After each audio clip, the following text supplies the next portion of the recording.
एक थी रानी। क्योंकि राजा की मौत एक हादसे में हो गई थी, रानी को ही राज्य संभालना पड़ रहा था। रानी का नाम था रानी रश्मिवती। रानी ईमानदार थी और प्रजा की सेवा में लगी रहती थी।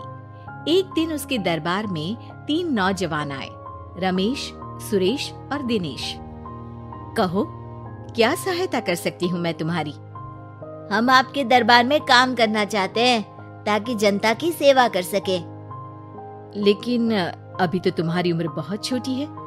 तुम लोगों को तो अभी अपनी पढ़ाई पर ध्यान देना चाहिए। हमारा मन पढ़ाई में नहीं लगता। माता पिता को लगता है कि हम किसी के लायक नहीं हैं और हम साबित करना चाहते हैं कि हम लायक हैं। उत्साह बहुत अच्छा है, मगर अभी उम्र कच्ची है तुम लोगों की। अरे उम्र से क्या होता है रानी जी? शास्त्रों में लिखा है कभी किसी के ज्ञान को उसकी उम्र के आधार पर नहीं देखना चाहिए। बात तो सही है तुम्हारी। और अगर सच में तुम अगर ये संकल्प करके आए हो कि तुमको यहाँ काम करना है, तो पहले परीक्षा देनी पड़ेगी। 3 परीक्षा, एक शारीरिक परीक्षा, एक बुद्धि की परीक्षा और एक देशभक्ति की परीक्षा। और ये क्या है? वो मंत्री महोदय तुम्हें समझा देंगे। हमारे पास समय नहीं है। अगर तुम लोग तैयार हो तो बताओ। हाँ, हम तैयार है किसी भी परीक्षा के लिए। मैं भी तैयार हूँ कुछ भी कर गुजरने के लिए। तो ठीक है मंत्री जी, आप इन तीनों की परीक्षा कल से ही शुरू कर दीजिए। जो आ गया रानी साहिबा। अगले दिन से ही तीनों की परीक्षा शुरू हो जाती है। पहले शारीरिक परीक्षा, यानी किस में कितना है दम, ये देखेंगे हम। क्योंकि शरीर में दम होगा तभी तो प्रजा की सेवा में दम लगा पाओगे। हमें क्या करना होगा? वो पेड़ दिख रहा है, जो सबसे पहले चढ़ेगा उस पे दरबार में नौकरी पाने के अवसर उसी के बढ़ जाएंगे। मैं चढ़ता हूँ। अरे रुको रुको, गिनती गिनने दो। 1, 2, 3। 3 की गिनती के बाद रमेश और सुरेश भागकर पेड़ के पास गए, मगर दिनेश आराम से पेड़ के पास गया। जैसे ही रमेश और सुरेश आधे पेड़ तक चढ़ गए, दिनेश ने उन दोनों की टांग पकड़ के उन्हें नीचे गिरा दिया और खुद पेड़ पर चढ़ गया। दिनेश की जीत हुई। अरे लेकिन इसने बेईमानी की। बेईमानी नहीं की, बुद्धि लगाई। शरीर के दम के साथ दिमाग में भी दम होना चाहिए। क्यों मंत्री जी? हाँ, बात तो तुम्हारी सही है। लेकिन बात अगर बुद्धि की है तो बुद्धि की असली परीक्षा हम कल लेंगे। शाम को जाकर मंत्री रानी को सब बता देते हैं। यानी दिनेश उन सब में ज्यादा होशियार है। जी रानी साहिबा। अगले दिन तीनों की बौद्धिक परीक्षा का समय होता है। आज हमें क्या करना है मंत्री जी? थोड़ा सब्र करो, कल जल्दबाजी में ही हारे थे तुम। सही कह रहे हैं मंत्री जी।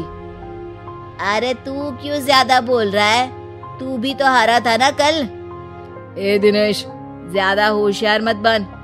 अरे लड़ो मत। आज की परीक्षा पर ध्यान दो।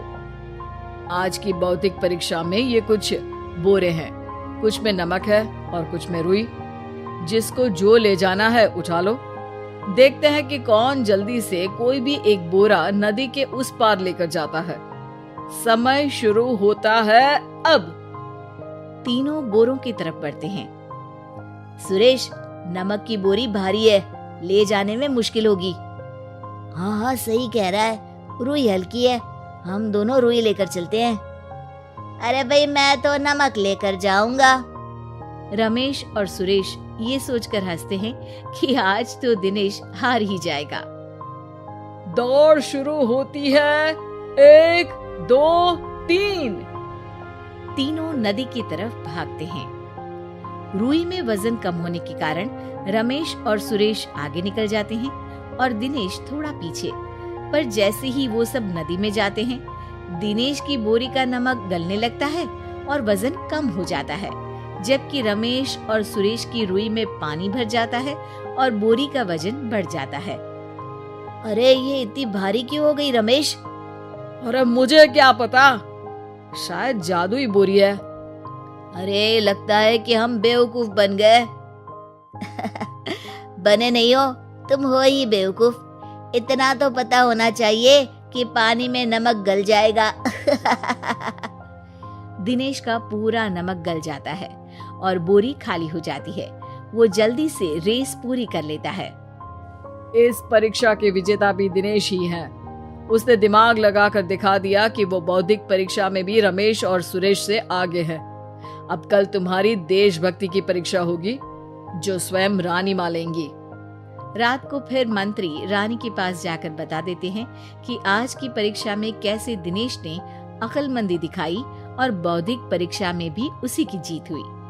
अरे वाह, दिनेश तो हमारे बहुत काम आ सकता है। हम उत्साहित हैं कल की परीक्षा के लिए। वो तो ठीक है रानी साहिबा, लेकिन हमने सुना है कि पड़ोसी राज्य का राजा आकाशदीप हमारे राज्य की सीमा में घुसपैठ कर रहा है। ये तो चिंता की बात है, हमें जल्द ही कुछ करना चाहिए। अगले दिन रमेश, सुरेश और दिनेश अपनी आखिरी देशभक्ति की परीक्षा के लिए दरबार में आते हैं। प्रणाम रानी साहिबा। नमस्कार रानी जी। प्रणाम रानी माँ। हमने तुम्हारी परीक्षा पर गौर किया। दिनेश आगे हैं। हम तुम तीनों में से किसी दो को ही दरबार में काम दे सकते हैं। किसी एक को आज जाना होगा। तो देशभक्ति की परीक्षा के लिए तैयार हो? पूरी तरह से।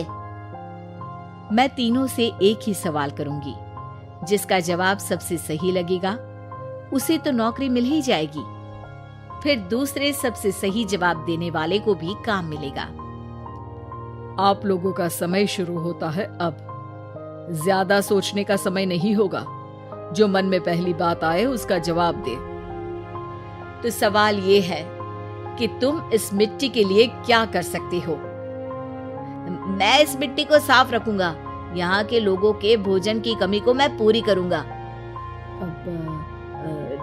मैं यहाँ के लोगों को गले लगा लगा के उनको खुशी दूंगा रानी माँ, और गरीबों के लिए घर बनवाऊंगा।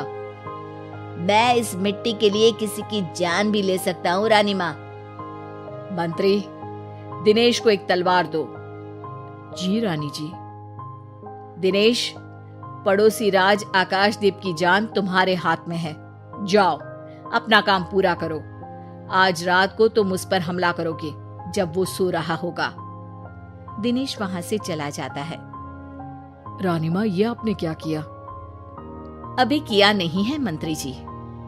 आप आकाशदीप को संदेशा भिजवाओ कि पड़ोसी देश का एक कातिल रात को उन पे हमला करेगा और दिनेश को पकड़वा दो। अरे ये आप क्या कह रही हैं? और क्यों कर रही हैं आप ऐसा? राजा को लगेगा कि हमने उसकी मदद की, उसकी जान बचाकर। वो हमारे राज्य का पीछा छोड़ देगा और हमारा एहसानमंद हो जाएगा। और दिनेश का क्या होगा? इस राज्य को दिनेश जैसे शातिर और लड़ाकू लोगों से ज्यादा जरूरत है ऐसे लोगों की, जो लोगों को खाना खिलाने की और खुश करने की बात करे। और ये गुण सुरेश और रमेश में है। इन्हें नौकरी दे दो। दिनेश बहुत चतुराई से नौकरी हड़पना चाहता था, जिसके लिए उसने रमेश और सुरेश जैसे दोस्तों का भी नुकसान किया। पर रानी ज्यादा चतुर निकली। उसने एक तीर से दो निशाने लगाए। दिनेश जैसे खूंखार युवक को राज्य से बाहर करवा दिया और पड़ोसी राजा आकाशदीप को अपना एहसानमंद कर लिया। पूरा दरबार रानी की जय जयकार कर रहा था।